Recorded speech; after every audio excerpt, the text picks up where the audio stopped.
Sana panoorin nyo po hanggang sa matapos. Please don't forget to subscribe to my channel. Thank you! Hello! Good morning! Welcome to my channel. Ngayon po ay itutur ko po kayo ngayon sa garden ni tatay. Tara, let's! Punta tayo ngayon sa taniman ng tatay ko dito sa garden. Dito na tayo, guys.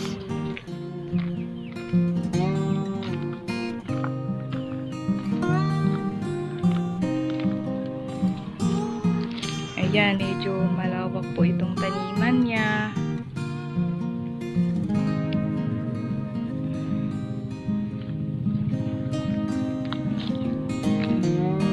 May mga tanim siyang talong at may mga bunga na rin.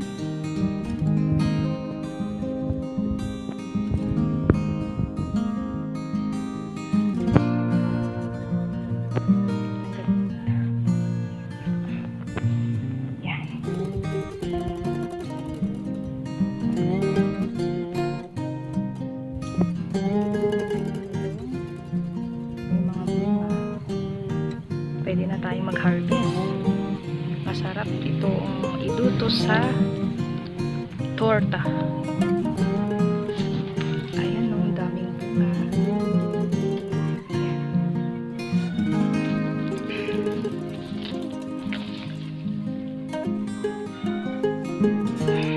Yan, maraming bunga. Ito yung pinagkakaabalahan ng tatay namin. May mga saluyot din siyang tanim. Yan, mga berdeng dahon.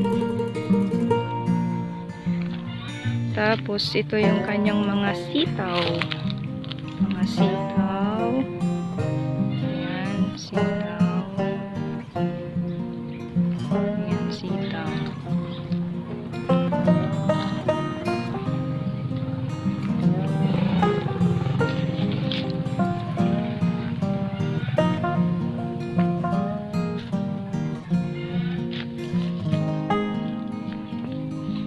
Yan, mga sitaw yan na mga tanim niya. Bago pa lang mga yan.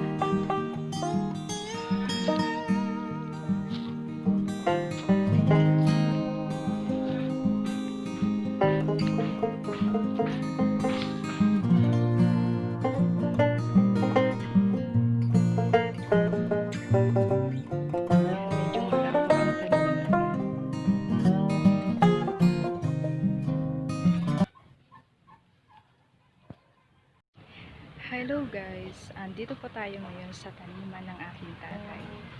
Ang ituturo ko po ngayon sa inyo ay kung paano magpatubo ng patani. Hindi ko kasi alam yung Tagalog ng patani.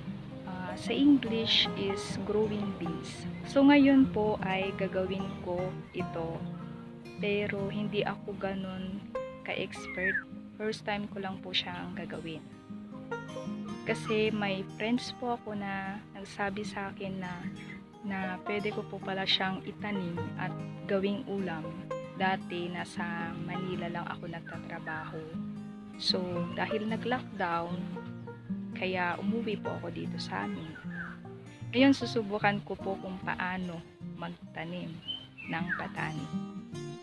So andito na yung mga kakailanganin natin na mga kagamitan.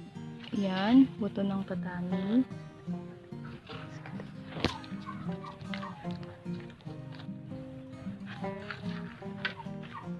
Tapos kailangan din ng pala.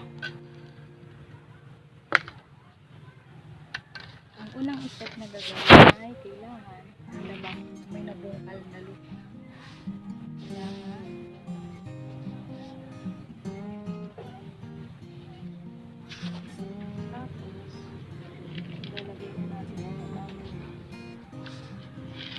kahit maraming patani, kahit isang ganito o dalawa.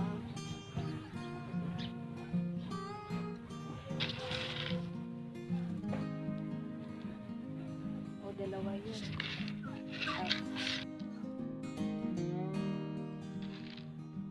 Kung gusto mo padamihan, depende na nasa sayo.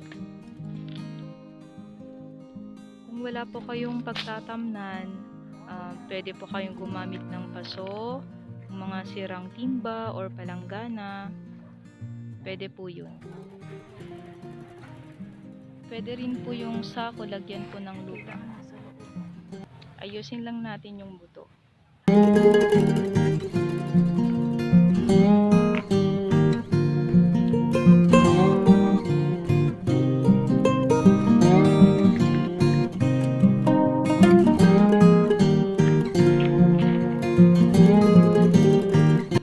Ayan, magdadagdag pa ako para maraming tutubo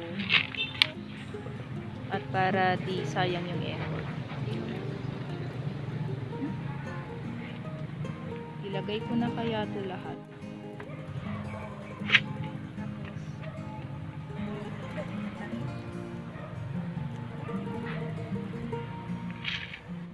Sana maging successful itong ginagawa ko.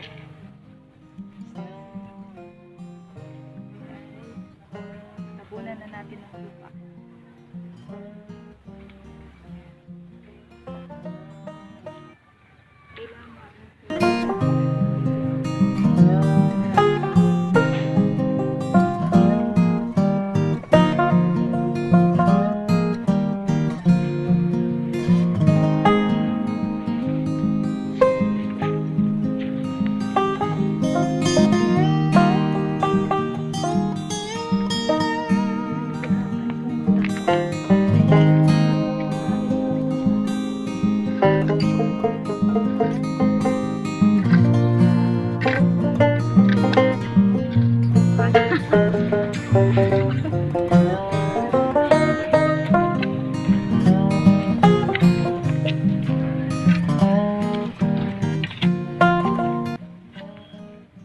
Dapat mas mataas yung lupa kaysa sa butil para tumubo siya.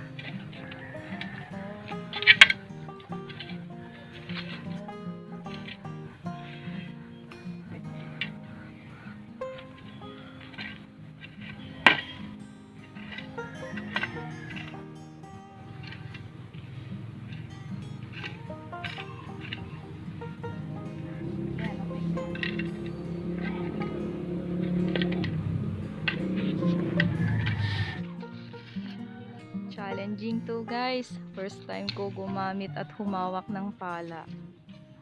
Sobrang enjoy.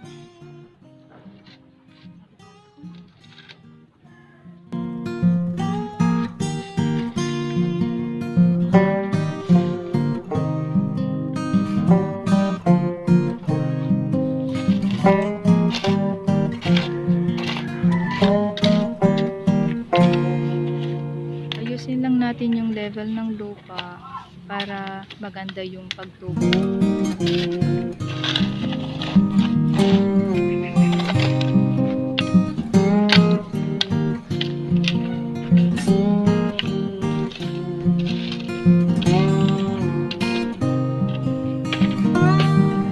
Bale, tapos na siyang natabunan ng lupa. Ngayon, didiligan na natin para mabilis siyang tutubo. Ganito guys, diligan.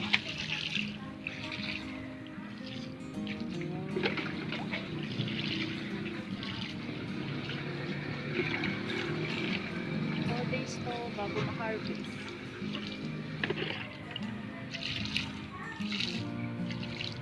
4 days. So dapat sa 4 days na yun, titingnan na natin kung pwede na po itong i-harvest.